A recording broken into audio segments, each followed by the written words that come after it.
Meu pai, ele sempre fala, eu nunca quero ter mais do que eu vou doar.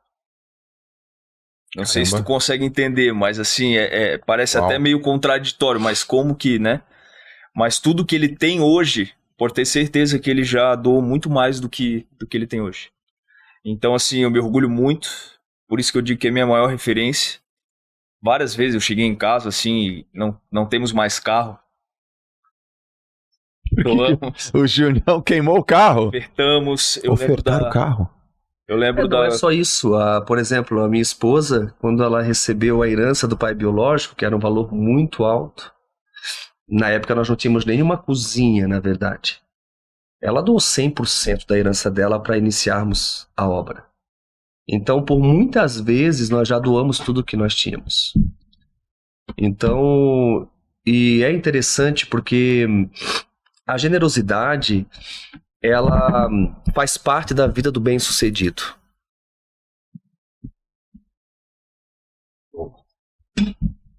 Sabe, Anota. às vezes eu converso com algumas pessoas e eu vejo que tudo que elas têm é dinheiro. E são pessoas pobres, porque só têm dinheiro.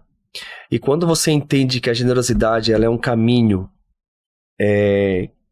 que vai te levar a viver uma vida abundante, uma vida próspera, uma vida bem-sucedida, você não se isenta de realmente doar, né?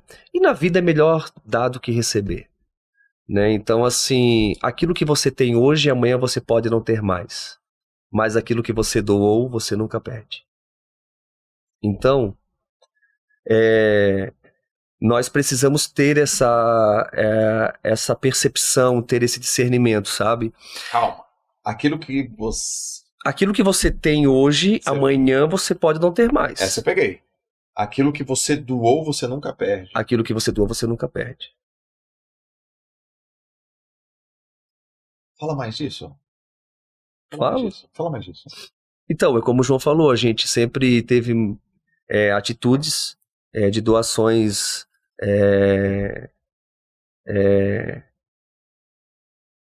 presentes nas nossas vidas.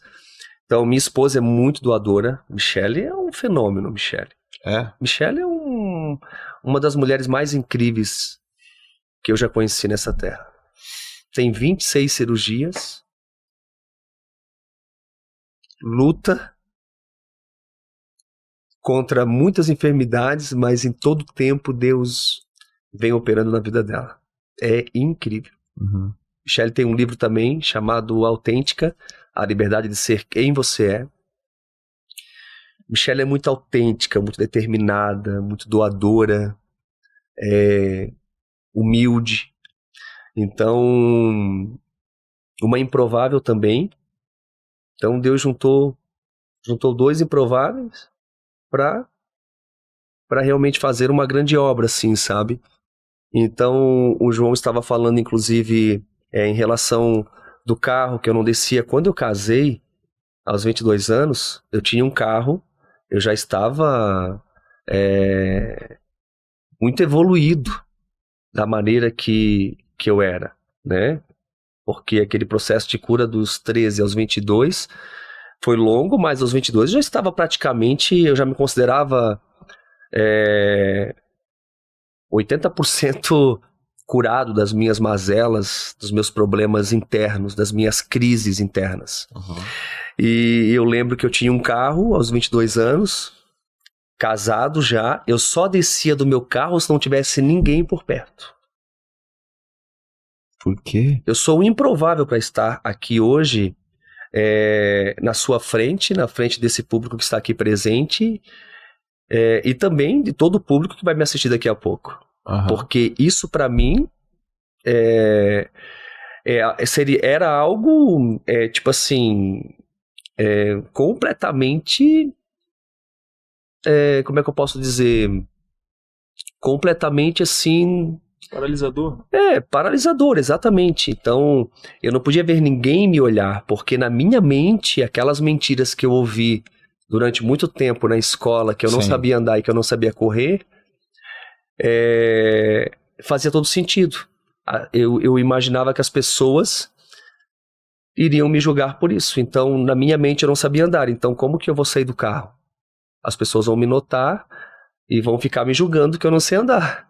Por isso, como é importante nós trabalharmos a identidade dos nossos filhos.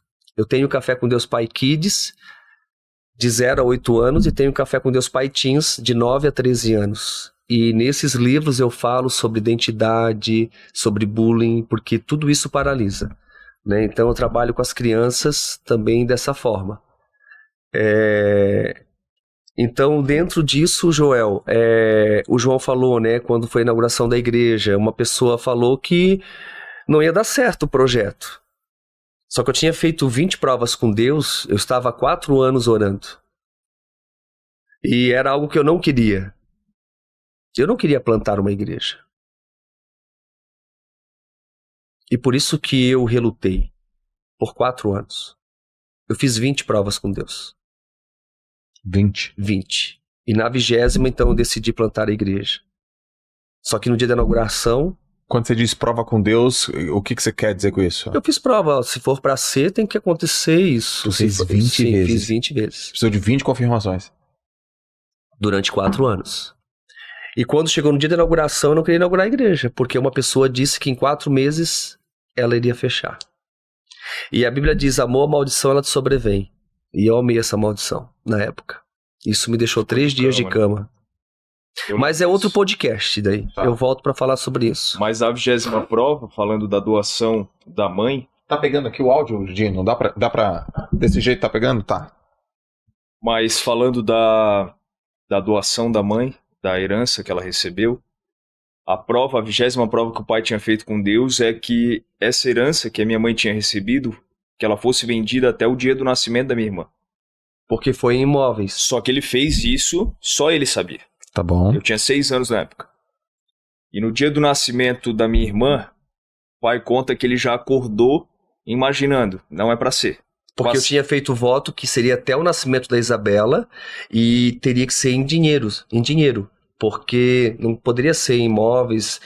Deus teria que me dar recurso suficiente para eu investir na obra. Eu não queria pegar dinheiro das pessoas. Nada na troca, no caso. Eu queria eu investir. Tá bom.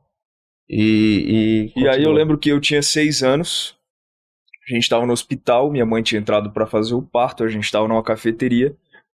E eu lembro do pai ter atendido o telefone do meu lado, eu criança, não entendi muita coisa. Mas eu lembro claramente da pessoa perguntando assim, isso me marcou muito, até hoje eu lembro da voz da pessoa.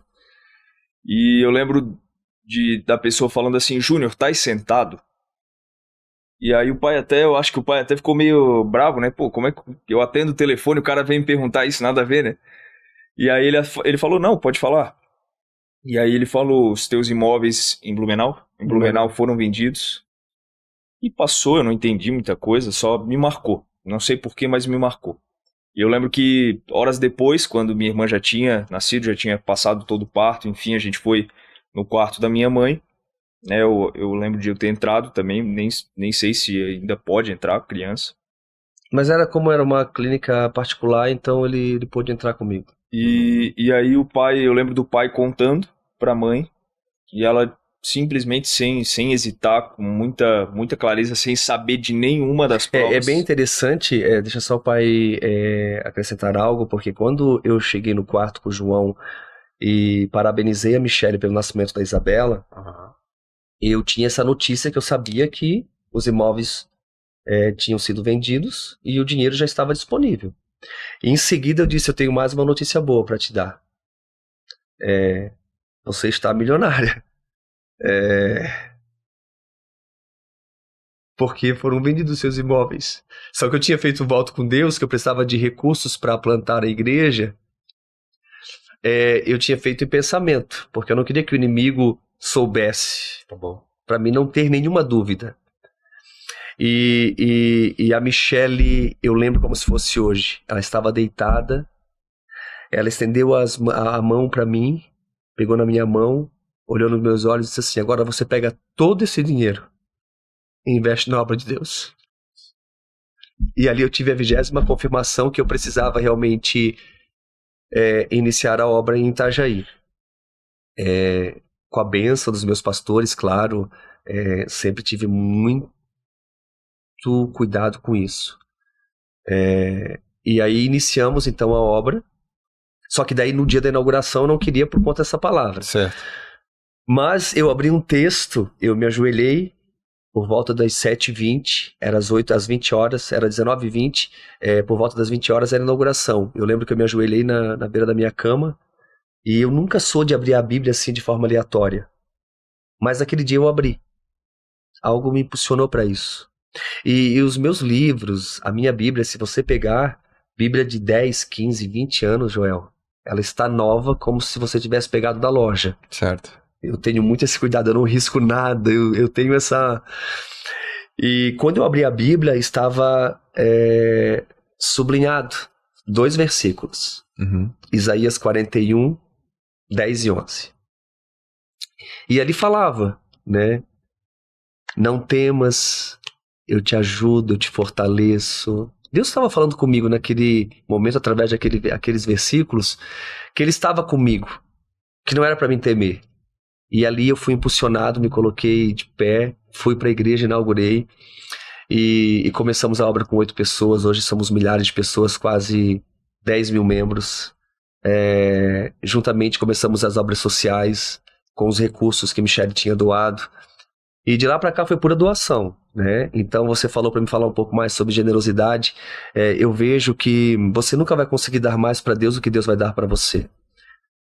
Toda vez que eu inicio um projeto, é incrível assim. Deus vai lá e faz com que a minha empresa fatura 3, 4 vezes mais. Então eu vejo assim o quanto Deus é lindo, o quanto Deus é maravilhoso, sabe? Porque Ele tem esse cuidado, né? Com todos nós. Então eu não tenho dificuldade nenhuma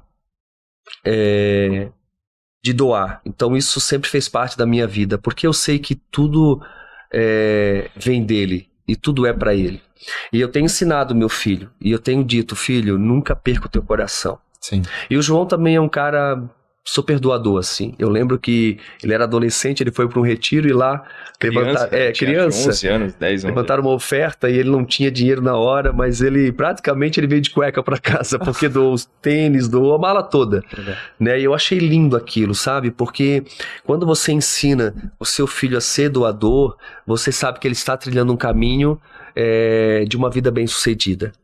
Porque a generosidade faz parte, como eu falei, do bem-sucedido. Sim. Né? Então, lá em casa nós somos assim e estamos com muitos projetos. Inclusive agora estou iniciando um projeto de construir banheiros na África, porque não tem saneamento. Então a gente está com esse projeto e nós temos uma viagem marcada para a África esse ano, para poder abençoar aquele povo, porque eu não consigo, eu sempre digo para o João e para as pessoas que estão ao meu redor, não tem como nós fecharmos os olhos para as mazelas da sociedade. Não tem como a gente fechar os olhos para aquilo que está acontecendo. Então, tudo que eu puder fazer para investir em vidas, eu vou fazer.